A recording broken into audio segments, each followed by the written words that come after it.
So the disk method, that is a way of finding objects, much like this, and creating a whole bunch of disks. As ancient and horrible as this thing is, I've used it for many years, it is a way that if you had an axis of symmetry going straight through there, in other words, that might be where your x-axis is. If I were to put this up here and take this function and rotate it around in a circle, you might get something that looks like this. It forms a volume.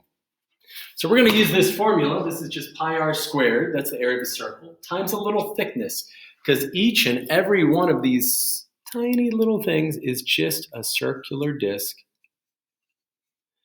times a certain thickness. And of course, if we want to make this super accurate, dx is going to approach 0.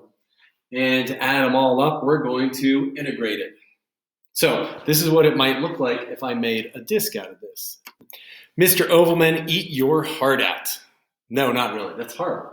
But the idea is if I rotate this around in a circle, it looks like a big volume made up of a tiny little disk. I put one little disk right there in the middle. And so the one thing you need to remember, it did rotate around the x-axis. I meant to note that earlier. It's rotating right around that line. The one thing I want you to really know is that radius is probably going to end up being, what is that? How do you get the height of that? Isn't that just the function?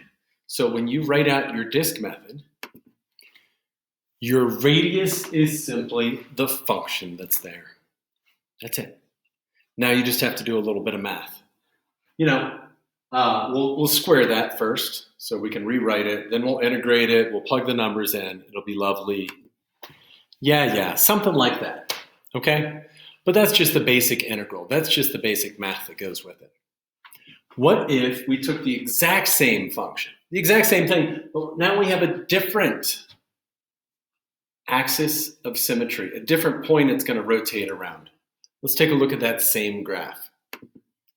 So now the graph is exactly the same, but we have a different symmetry line here, and what we're going to do is we're going to rotate it around that one. So we're going to get a similar shape, but it's definitely going to be of a slightly smaller width.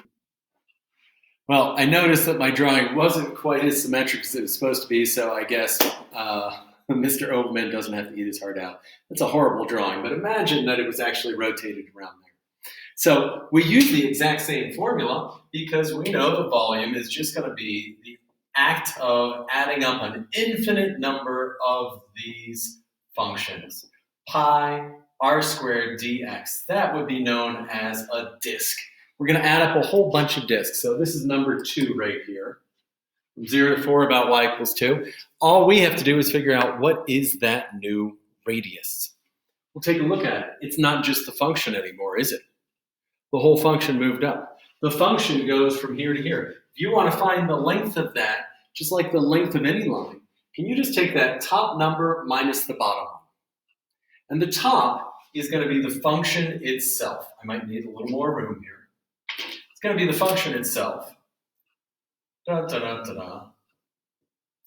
Minus 2. Because guess what? This function is now 2 units shorter than the radius. The radius is 2 units shorter than it used to be. It used to be the entire function in the last problem. Now on this one, it's a little shorter. If you want to find the length of any line, take the top value minus the bottom value, and that'll give you the distance in between. Top minus the bottom gives you this distance in between. Okay, so, wow. So this one looks a whole heck of a lot more complicated. I'm taking the function minus 2.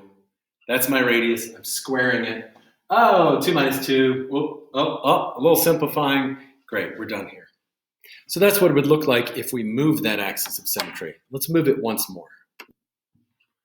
So this time, take a look at it when we rotate about y equals -6. It's going to be much taller if I have to rotate around there.